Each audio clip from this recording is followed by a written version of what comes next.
Assalamualaikum warahmatullahi wabarakatuh. Kami dari kelompok 1 ingin mempresentasikan mengenai spektrofotometri UV vis.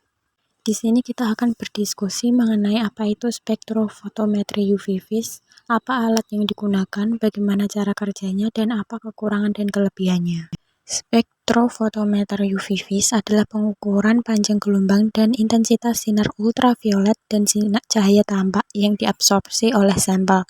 Spektrofotometer ini biasanya digunakan untuk molekul dan ion anorganik atau kompleks di dalam larutan.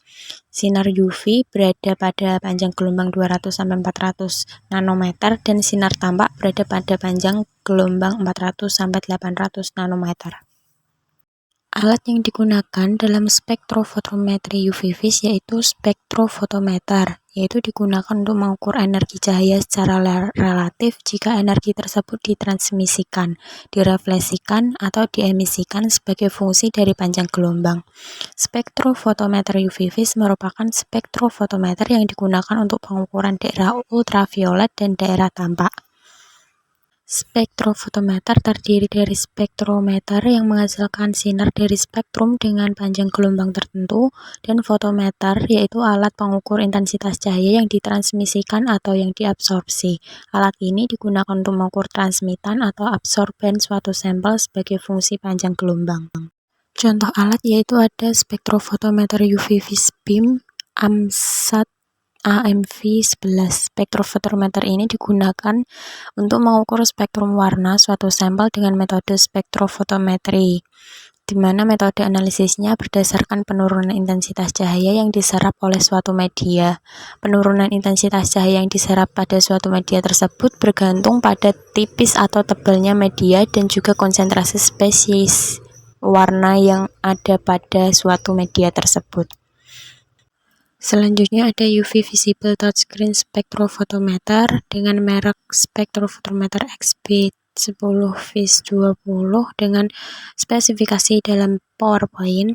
Kemudian ada UV Visible Ratio Beam Spectrophotometer dengan merek Spectrophotometer Halo RB10. Kemudian ada UV Visible Single Beam Spectrophotometer dengan merek Spectrophotometer Halo SB10. Kemudian ada UV Visible Double Beam Spectrophotometer dengan merek Spectrophotometer Halo DB30. Kemudian ada UV Visible Double Beam Spectrophotometer dengan merek Spectrophotometer Halo DB20, di mana semua spesifikasi telah tertera dalam PowerPoint.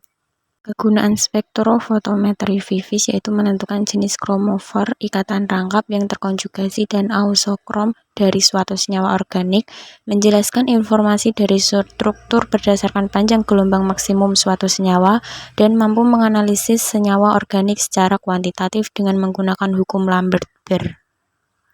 Berikut merupakan tipe spektrofotometer UV vis, yaitu ada spektrofotometer UV vis single beam dan double beam.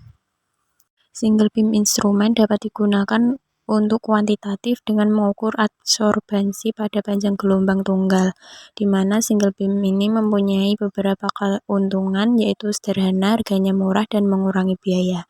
Single beam instrumen menghasilkan pengukuran sinar ultraviolet dan sinar tampak. Panjang gelombang paling rendah adalah 190–210 nanometer dan paling tinggi adalah 800–1000 nanometer.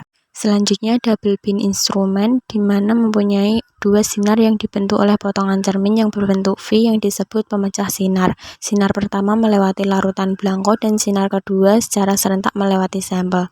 Double beam dibuat untuk digunakan pada panjang gelombang 190–750 nanometer.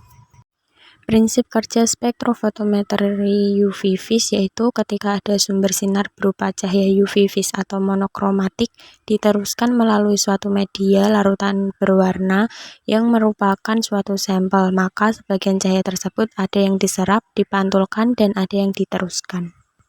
Untuk cara kerja spektrofotometri UV vis yaitu sinar dari sumber radiasi diteruskan menuju monokromator, kemudian cahaya dari monokromator diarahkan terpisah melalui sampel dengan sebuah cermin berotasi, Dan selanjutnya detektor menerima cahaya dari sampel secara bergantian secara berulang-ulang. Sinyal listrik dari detektor diproses, kemudian diubah ke digital dan dilihat hasilnya.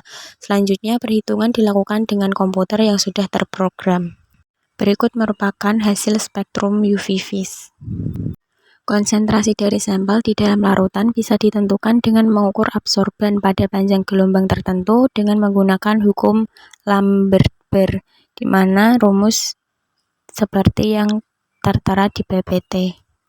Spektrofotometri UV-Vis ini memiliki kelebihan dan kekurangan, di mana kelebihannya diantaranya caranya sederhana, panjang gelombang dari sinar putih dapat lebih terseleksi, dapat menganalisa larutan dengan konsentrasi yang sangat kecil, dan hasil yang diperoleh cukup cepat dan akurat, di mana angka yang terbaca langsung dicatat oleh detektor dan tercetak dalam bentuk angka digital ataupun grafik yang sudah diregresikan. Adapun kekurangannya yaitu identifikasi kualitatif senyawa organik jauh lebih terbatas, sinar yang dipakai harus monokromatis, absorpsi dipengaruhi oleh pH larutan, suhu dan adanya zat pengganggu dan kebersihan dari kuvat, pemakaian hanya pada gugus fungsional yang mengandung elektron valensi dengan energi ekstasi rendah, dan hanya dipakai pada daerah UV yang panjang gelombangnya lebih dari 185 nanometer. Yang terakhir, kesimpulan. Spektrofotometri UV-Vis adalah pengukuran serapan cahaya di daerah ultraviolet 200–350 nanometer dan sinar tampak 350–800 nanometer oleh suatu senyawa dengan menggunakan instrumen spektrofotometer. Dapat digunakan untuk tujuan analisis kualitatif dan kuantitatif. Yang kedua, berdasarkan hukum Lambert-Beer, diperoleh prinsip kerja spektrofotometri, yaitu bila cahaya monokromatik melalui suatu media, maka sebagian cahaya tersebut diserap, sebagian dipantulkan, dan sebagian lagi dipancarkan. Yang ketiga, keuntungan dari spektrofotometri UV-Vis yaitu UV-Vis spektroskopi dapat digunakan untuk menentukan konsentrasi dalam larutan penyerap dan mengetahui seberapa cepat perubahan absorbensi dengan konsentrasi. Yang keempat yaitu bentuk output dari spektrofotometer UV-Vis adalah berupa grafik hubungan antara panjang gelombang dan nilai absorbensi.